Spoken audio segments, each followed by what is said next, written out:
Hey, Crappie Attitude family, welcome back. If you notice, we ain't on the lake.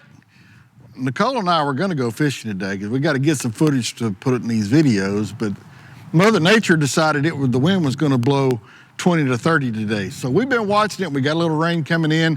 It's 70 degrees 2 days after Christmas in December in Texas. Well, welcome to Texas weather. So instead of going fishing today, we decided we got a couple projects we wanted to do anyway. So we're going to start. We're going to put some brush piles out this year, and I've got some trees here that I need to cut down. And talking to the neighbor, I'm going to use some of their trees.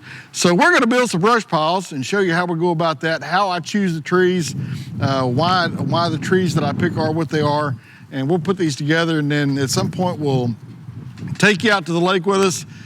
When we can get on the water, take you out to the lake with us and show you where we're going to put them in. But anyway, Crappie Attitude family, building brush piles. Stay with us.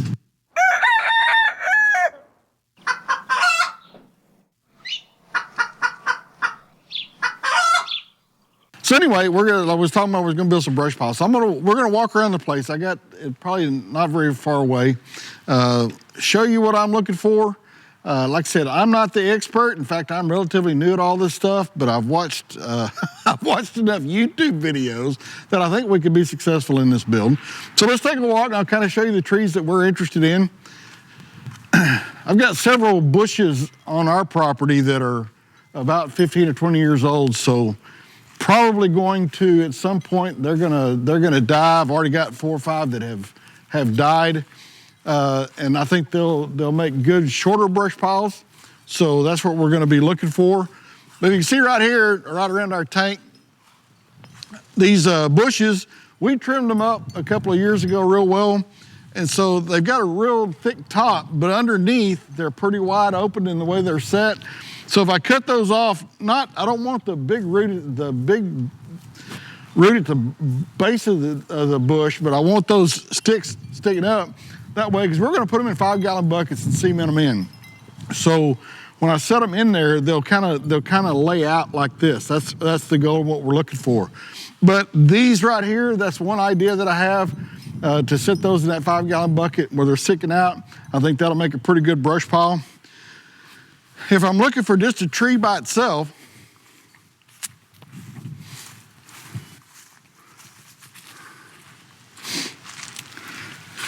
I was talking to my buddy Steve. He's our neighbor over here. This is his road that goes back to some of his property. I asked him if I could cut some of his trees down because I fell in love with this little guy right here. And he's probably going to go in the lake eventually, just not on this build. But he's going to eventually go in the lake.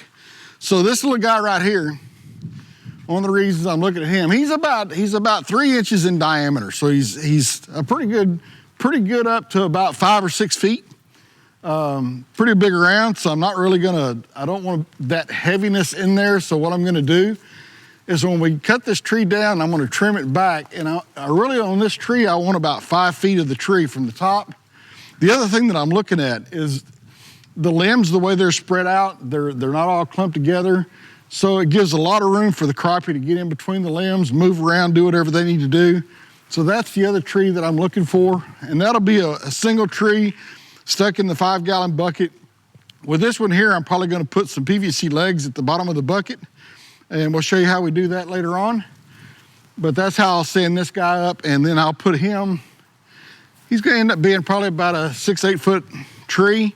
I'll put him in a little deeper water. I'll be looking in the 16 to 18 feet to put him in, and we'll see what we got. I've got a couple of locations already picked out on the lake.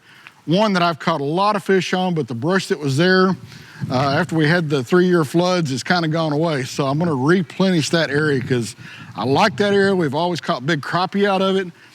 So we're gonna replenish that area to make sure that we pull those fish. It's a really good location on the lake and I like it a lot. So let's take a little walk here and you can kind of see all of our bushes that at some point are gonna become brush piles. So here's a few more trees. But these Chinaberry trees, like this little guy right here, pretty skinny. He got a pretty nice top to him. The plan here is to cut 2 or 3 of these together and put them in one bucket and again have that sticking out where they're sticking out like this. The goal in the area where I want to drop the brush piles is in about 14, 15 foot of water. And I'm gonna try to make these brush piles somewhere in the 5 foot range, 5 foot tall. And when I drop them, if I'm standing on the nose of the boat, I'm gonna drop one to the left side of the boat, one to the right side of the boat, and one right off the nose of the boat, and kind of make a little habitat with all these different brush piles. Now the big tree we just looked at, he's gonna be his own, and I'm gonna probably put him in 16 foot of water just by himself. But these here, we're gonna make a little habitat area for them in the area that I'm looking at it. I wanna put it in. So that's the goal. So the rest of this afternoon is me coming out here and cutting these Chinaberry trees down, because we're gonna start with these first, build it up with those. And my chainsaw's not working, so this is gonna be a Sawzall mission, which ought to be fun by itself. But we're gonna get these cut down, get them about 5 feet, each one about 5 feet, and figure out what we're gonna do to get them set up. Stay with us, we're gonna build some brush piles.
Okay, so the hard part's done, and it wasn't really that hard. But I will tell you, the old Sawzall wasn't gonna cut the tree down out there. It did cut it up when I got it over here, but I had to go get the electric chainsaw, because my big chainsaw, he not working. So I gotta get him fixed before I do this again. But I think the way it turned out, we're gonna get three buckets, and it's gonna do what I wanna do off the nose of the boat. This little guy right over here is gonna be one of the buckets, and he'll have that good effect once I stand him up, put the big thick log in the middle. We'll stand him up real good.